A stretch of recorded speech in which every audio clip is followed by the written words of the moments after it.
So advice ko lang sa ating mga kababayan, wag po tayong magpakulto at gawing master at gawing Panginoon yung mga politisyan. Dahil hindi po tayo communist country.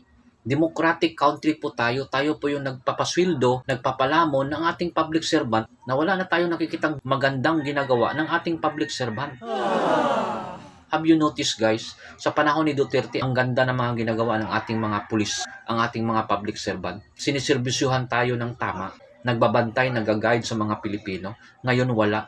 They are wasting our money guys, billions of money. At ngayon, after the flood, sa mga kapalpakan na pinagmalaki doon sa Suna, na gumastos ng billions of money. My God, dinaig pa yung Parmali scam na 11 billion. Ngayon, harap-harapan tayong kinukunan ng 255 billion. Have you imagined that? 255 billion taon-taon para sa flood project, pero puro kapalpakan. Lumalangoy sa baha yung mga Pilipino at sa sobrang hirap ngayon sa mahal na mga bilihin. That is a government mandate na ibaba yung presyo. Yan lang, pinaka-basic, hindi magawa.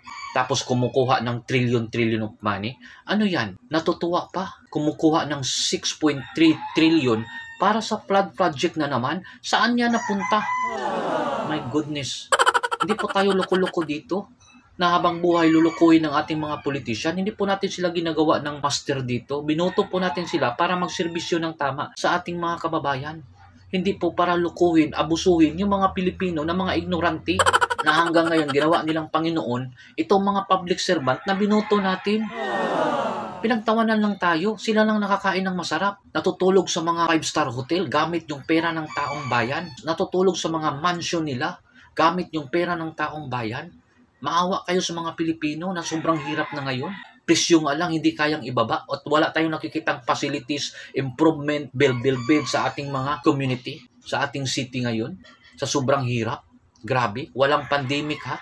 Walang krisis. Walang disaster na nangyari. Pero yung nangyari sa binoto natin na politician, yan po ang malaking disaster sa mga Pilipino. Kawawa po yung mga kababayan natin sa sobrang mahal na mga bilihin ngayon.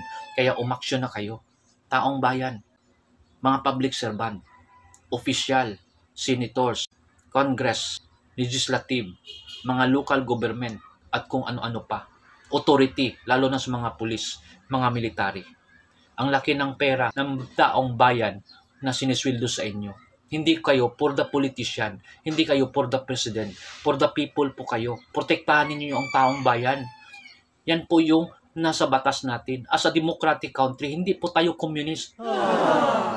Isipin mo yung taong bayan, mga mahihirap. Yun po ang nagsisweldo sa inyo. Hindi po yung mga politisyan na sakim sa pera at kumuha ng trillion of money habang nagugutom yung mga Pilipino sa sobrang mahal na mga bilihin. Umaksyon kayo. Maawa kayo sa mga Pilipino. Ang kapal ng mga pagmumukha ninyo.